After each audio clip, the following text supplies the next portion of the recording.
Et bonjour à tous, c'est Germain le Bax. J'espère que vous avez la forme. En tout cas, on se retrouve comme d'habitude, comme la tradition, pour un nouveau tutoriel sur PrestaShop. Aujourd'hui, on va voir ensemble comment évoluent les gros sites e-commerce à PrestaShop.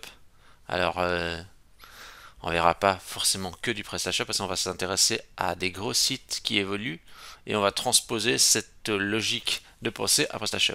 Alors je sais que vous aimez bien des bouts de code à mettre dans le PrestaShop, j'en propose pas toujours, mais ce que j'aimerais vous dire c'est que voilà, du code, etc., injecté par-ci par-là, on en trouve partout, et bah, j'aime bien aussi m'intéresser à des problématiques qui sont plus générales et qui peut vraiment faire une différence à long terme. Parce que c'est vrai qu'ajouter un petit bout de code pour un slide, etc., oui, bien sûr, c'est toujours sympa, mais ce ne sont pas forcément des choses qui vont faire la différence à long terme. Et moi, ce qui m'intéresse aussi, c'est des choses qui sont impactantes et des réflexions à avoir là autour pour vraiment que votre site e-commerce puisse perdurer et vraiment évoluer et réussir à faire ses ventes.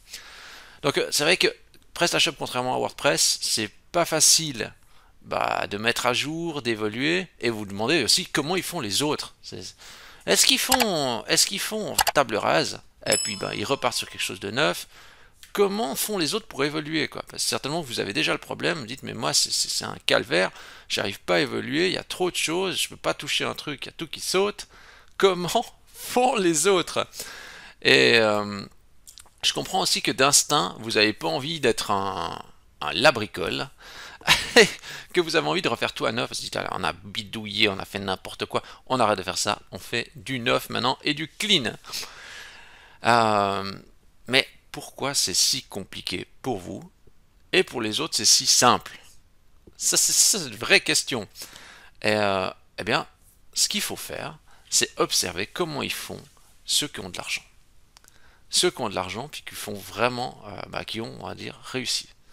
Le problème, c'est de trouver des témoignages des entreprises qui arrivent à expliquer ce qu'ils ont fait et qui arrivent à être transparents, quoi. C'est ça.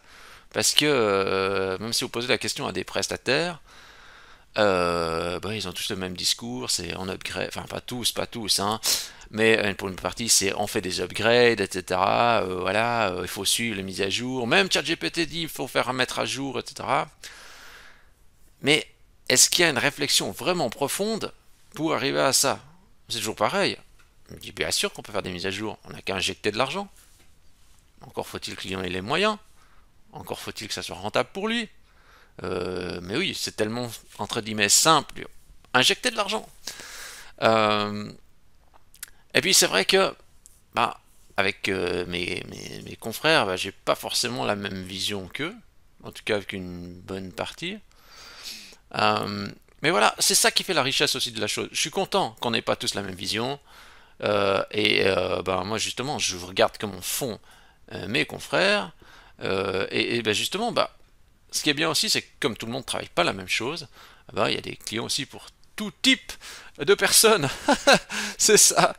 Et ce que j'ai pu trouver, c'est un témoignage intéressant qui va dans la direction de comment évoluent les gros sites et est-ce qu'ils sont la même chose que vous avec les mêmes problèmes.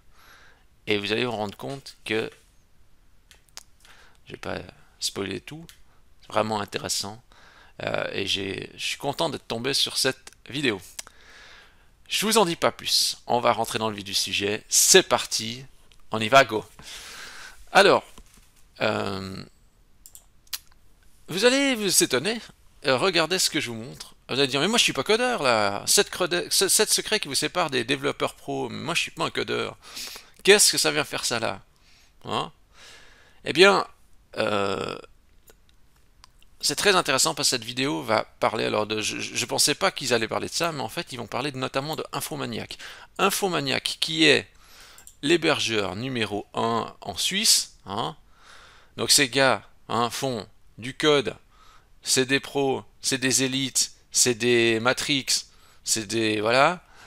Donc, si eux disent ça, je pense que vous pouvez quand même, hein, vous appuyer dessus, hein, de ce qui en sort. C'est pas.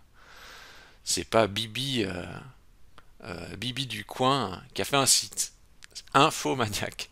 Hébergeur numéro 1 avec, avec un site, une interface complexe. Et en fait, on va regarder en plus Infomaniac. Ils nous disent ici, la société. Alors non, là c'est pas le bon lien. J'ai repris le même.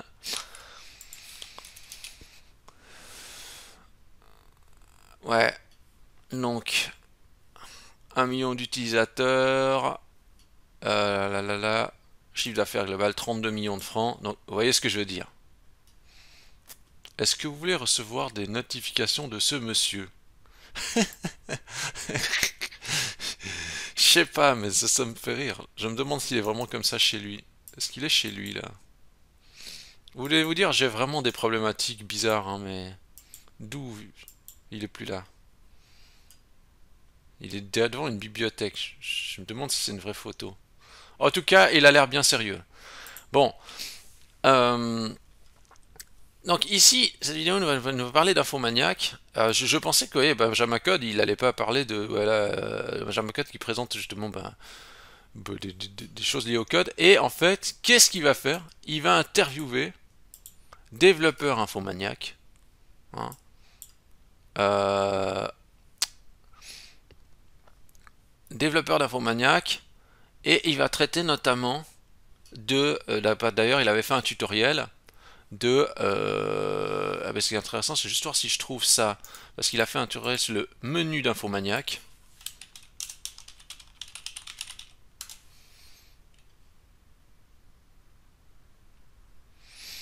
Je sais pas si c'est celui-là. Ouais, il a essayé de coder en 1h30 le menu d'Infomaniac. Voilà, il a essayé de faire ça. Donc le menu d'Infomaniac, qui est ça en fait.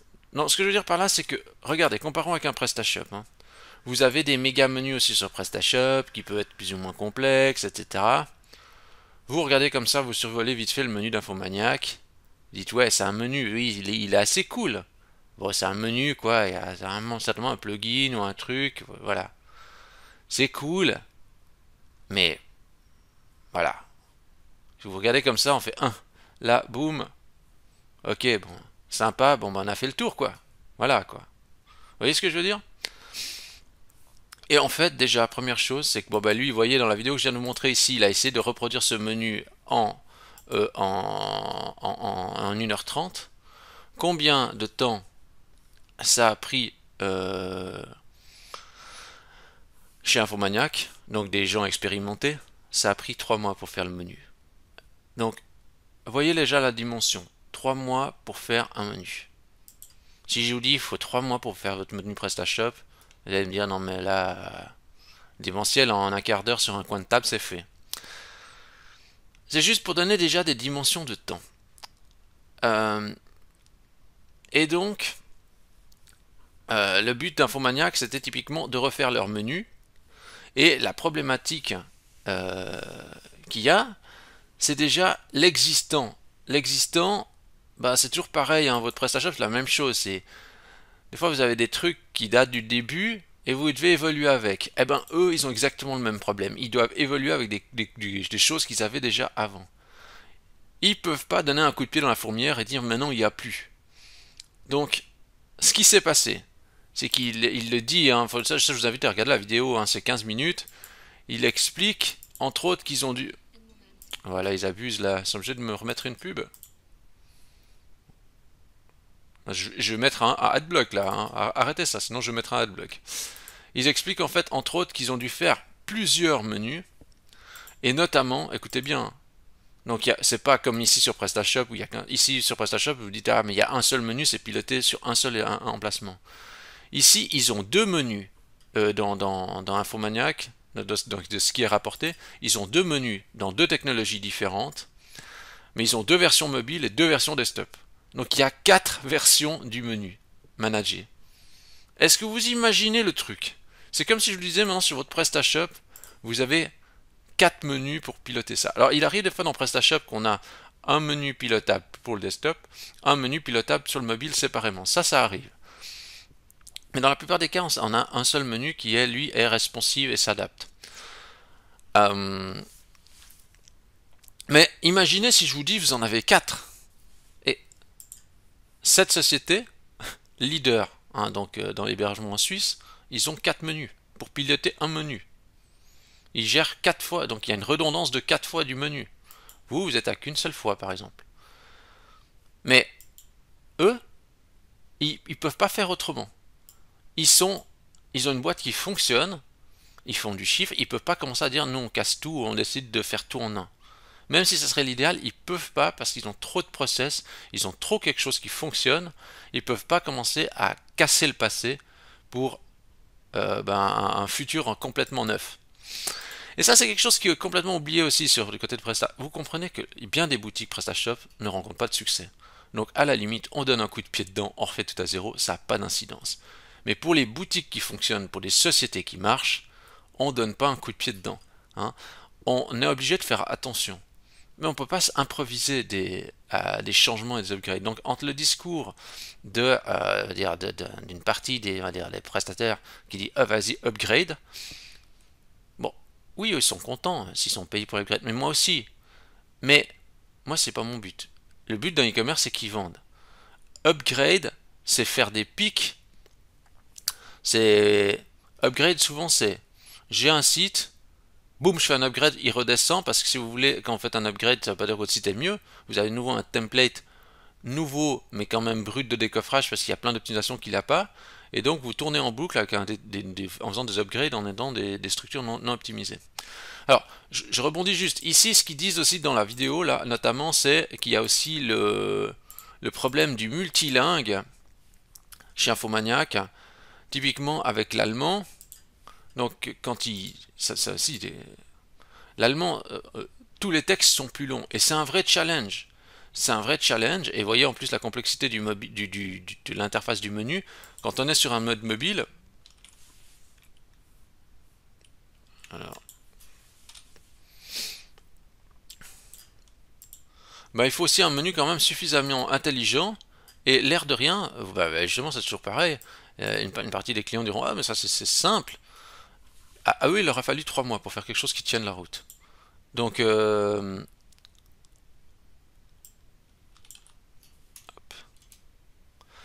c'est pour vous dire la complexité de la chose. Ensuite, il y a toute l'accessibilité pour les personnes justement qui ont une visibilité réduite, etc. Ça aussi, c'est quelque chose qui est entré en compte dans leurs critères. Donc, où est-ce que vous êtes déjà préoccupé de l'accessibilité sur votre menu? Moi, jusqu'à ce jour, je dois dire que non. Toujours utiliser les composants comme ça, mais on n'a jamais creusé plus loin. Mais eux, ils sont à un stade où même l'accessibilité, c'est quelque chose d'important pour le client. Et donc le multilingue aussi, je veux dire, souvent quand on met le multilingue, dans la langue principale ça va, mais dans la langue étrangère, il y a des bizarreries. Regardez, juste entre guillemets, regardez ici, bon, on recevait notre offre spéciale, bon ok, ça tient sur une ligne. Pour l'allemand, vous voyez, je dis pas que ça peut pas être comme ça, mais c'est déjà un peu plus bizarrerie, bloc, c'est moins aligné avec ça, vous voyez. Donc vous cumulez plein de bizarreries comme ça, il peut y avoir des déformations sur les différents supports, etc. Bon, ici, je sais même pas si ça a un impact, ça a un impact. Non, là pas. Non. Mais vous comprenez bien ce que je veux dire. Et là, ce qu'ils expliquent aussi, c'est que il a un fond Matrix, c'est pour ça que j'ai dit Matrix avant. Mais ils expliquent aussi que pour les SEO, le SEO est aussi un vrai enjeu pour eux. Et donc, au niveau du menu, ils ont dû faire attention à ça. D'ailleurs, ils ont dit qu'ils avaient une partie du menu qui est générée en JavaScript. Donc, ça veut dire que parce qu'en fait, si vous voulez, s'ils laissaient le menu tel quel, il y aurait des liens qui auraient été un petit peu dans tous les sens. Et ça revient à ce que j'ai dit. Là, ici, c'est méga menu application WebAx. Voilà. C'est ici qu'en fait, j'avais proposé de charger le menu, mais en JavaScript, en tout cas une partie, pour éviter que ça fasse justement un nuage de liens. D'ailleurs, je vais voir si je fais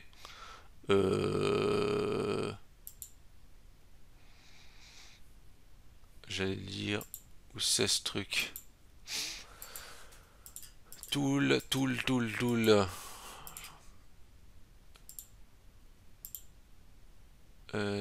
Display, c'est link détail. Ah non, c'est pas lui. Viewlink. 120 liens. Ce qu'il y a, c'est que certainement initialement il y avait de la. Je compare ici, je compare avec le PrestaShop.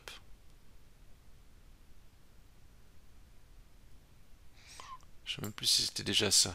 Oui. Bon, on a 4 fois moins de liens ici sur notre PrestaShop. Ici, enfin, on a 3 fois moins de liens sur PrestaShop. Mais ici, ils ont dû simplifier. Hein. Ils ont dû simplifier des choses parce qu'il y avait beaucoup de redondance dans la notion des URL. Et donc, Google n'aime pas quand il y a des URL massifs. Donc, en simplification aussi, on a des liens au niveau du menu pour les SEO.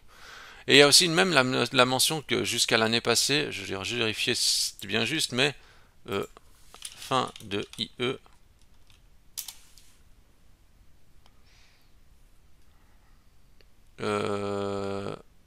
En 2022, ça s'arrêtait l'année passée, le IE.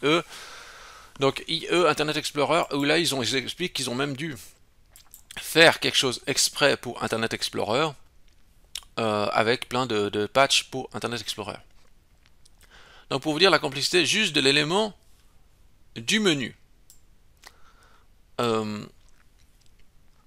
Et quand j'ai vu ça, je me suis dit, ah ouais, Infomaniac, il pourrait très bien dire, on met qu'un menu, il est responsive, et voilà. Mais non, ils ont, je ne vais pas dire de la dette technique, on appelle ça, mais comment dire? Souvent c'est appelé ça dette technique. Alors qu'est-ce que la dette technique? En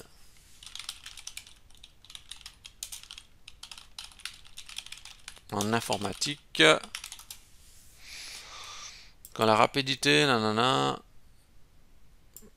quand la rapidité d'un projet prime sur la qualité et demande ainsi un travail de correction supplémentaire en aval.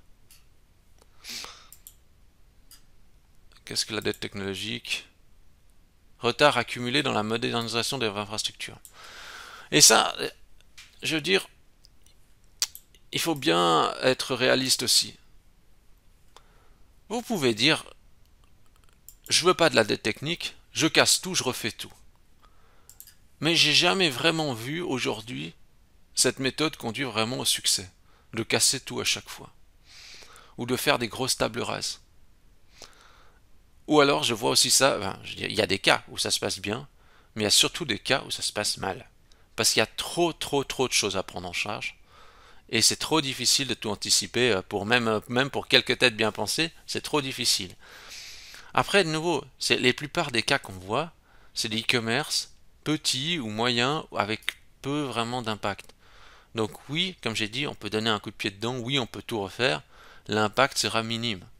Mais quand vous avez quelque chose de vraiment rodé, vous donnez un coup de pied dedans, vous refaites tout, c'est pas mieux qu'avant. Et, et oui, puis après, justement, quand je parle avec mes collègues, ils me disent toujours les failles de sécurité, etc. Tout ça lié à parce qu'on fait pas assez de mise à jour.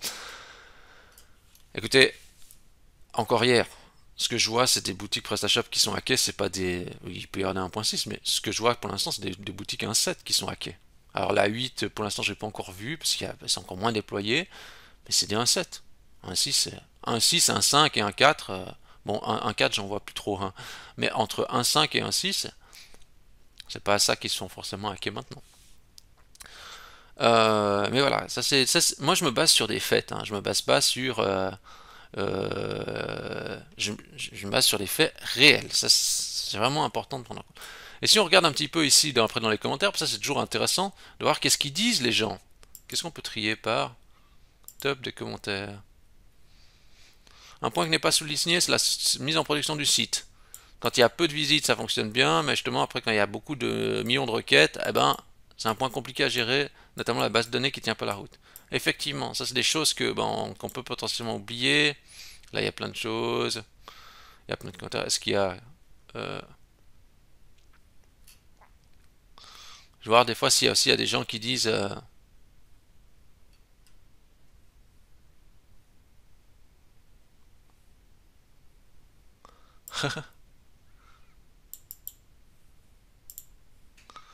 Il y a toujours des gens qui se disaient bons et qui choisissaient leur coéquipier pour les travaux.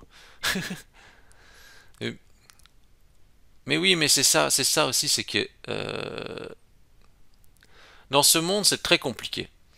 Parce que vous avez les purs techniciens et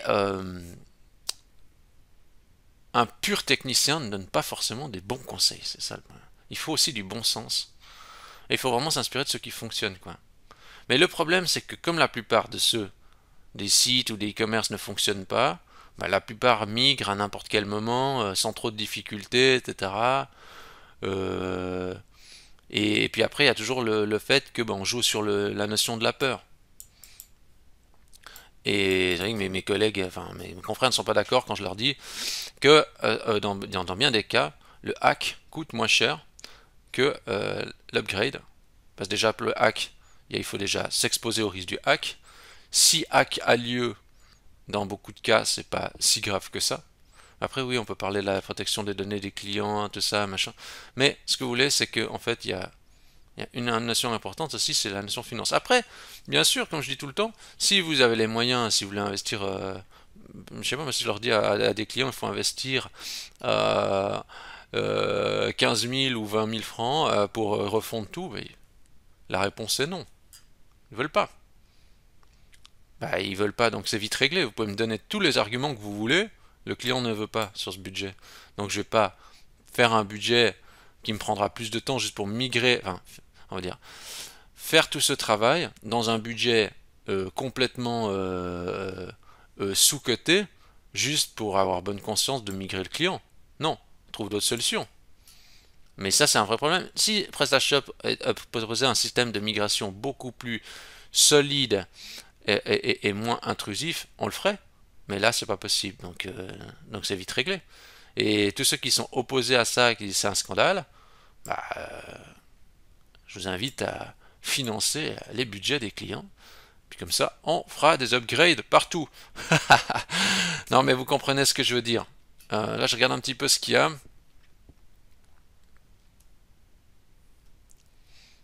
Un langage différent. Ouais, ouais, donc il doit mixer plusieurs technologies pour faire un menu en plus, quoi. Donc voilà. Euh,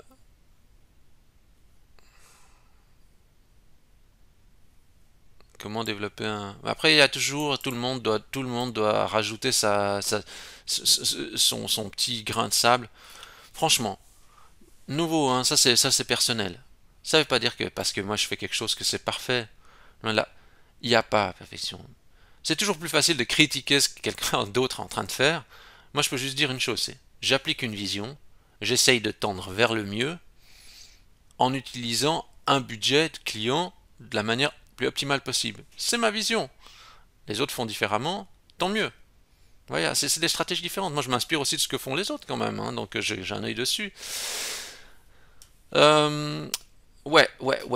Alors, moi, ce que j'ai fait aussi, c'est que j'ai interrogé ChatGPT quand même, donc, même si on avait déjà discuté avec ChatGPT. Bah, c'est vrai que moi, je suis plus dans l'optique de, voilà, il faut arrêter de tout casser, il faut maintenir, faire des petits upgrades de zone par petites touches pour réussir à tendre. D'ailleurs, c'est même si vous naviguez sur Amazon, qui est gigantesque, vous avez des zones du site qui sont un peu vieillottes. Mais voilà, ça la empêche de vendre, non. Mais on voit qu'il y a des zones du site qui sont un peu plus old school. Ça marche quand même. Ben moi, je suis plus dans cette tendance de dire, ok, on maintient, et, et après voilà, ça c'est comme, je vais vous répondre hein, à ceux qui me disent, version PHP 5.6, oh là là là là, c'est dépassé, c'est potentiellement hackable. Concrètement, les hacks ne viennent pas de là aujourd'hui. Venez me prouver que les hacks viennent de là aujourd'hui, je change d'avis. Mais concrètement, il ne faut pas juste venir me dire, il faut que je le constate. Aujourd'hui, je constate, les hacks ne viennent pas de la version de PHP, clairement pas. Les hacks viennent de versions récentes, courantes de PrestaShop, avec potentiellement des plugins massivement utilisés. Regardez, je vais vous donner un petit exemple. Bon là, on se donne peut-être un petit peu du sujet de la notion de... euh, mais je pense que tout est lié, donc je vais vous montrer quelque chose.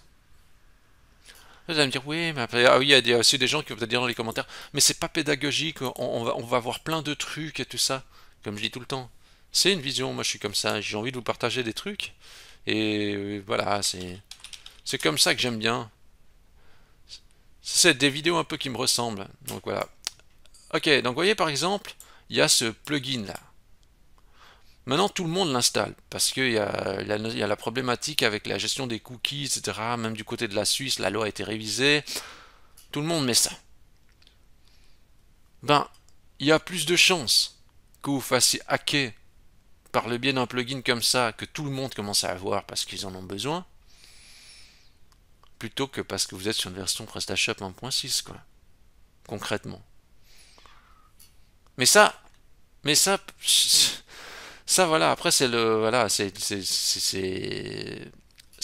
évident, c'est tellement logique, quoi. Donc, puis après bien sûr il y a plein de potentiels autres. Mais voyez pour moi, plus facile. Enfin, les hackers s'ils vont s'intéresser, c'est à des plugins massivement utilisés, déployés par tous pour rentrer. Et c'est ça qu'ils vont analyser, quoi. Faut pas s'attaquer à... Alors maintenant, c'est vrai qu'un 1.6, c'est pas forcément peut-être le dominant. Il y en a encore beaucoup des boutiques 1.6. Mais voilà, le futur, c'est du 1.7 ou 8, hein, donc, sur lequel ils vont se concentrer. Et donc ChatGPT, qu'est-ce qu'il nous disait à ce niveau? Parce que c'est vrai que comme on a vu du côté de Infomaniac, eux, ce qu'ils essaient de faire, c'est évoluer et upgrader progressivement leur système, et on voit que c'est compliqué. 3 mois pour le menu. Imaginez si je dis à un client, il faut 3 mois pour réviser le menu. Imaginez pour le reste. Mais c'est pour vous dire la notion de temps aussi, que vous n'êtes pas seul et que ça prend du temps aussi chez les autres. Alors, j'ai dit à ChatGPT, faut-il mettre à jour PrestaShop 1.6? Oui, oui, oui. Lui, il dit comme mes confrères, oui, il est important, il est recommandé. Là, là. Être complexe, préparatif soigneux. Ouais, il lui met quand même en garde. Ok, bon. Si on est satisfait des performances et d'intégrer un système de sécurité. Alors, je demande, hein, si on fait ça, vous pourriez envisager de ne pas effectuer la mise à jour immédiatement, cependant, il y a quelques points à prendre en compte. Alors, les nouvelles fonctionnalités qu'on ne peut pas avoir, la compatibilité des fois qui est plus là, support technique à long terme, évolution future. J'ai dit, explique-moi l'intérêt d'investir une mise à jour dans une mise à jour qui coûte plus cher que le risque réel de hacking. Et alors, il y a les coûts cachés du piratage, l'évolution des menaces, la confiance des clients, là.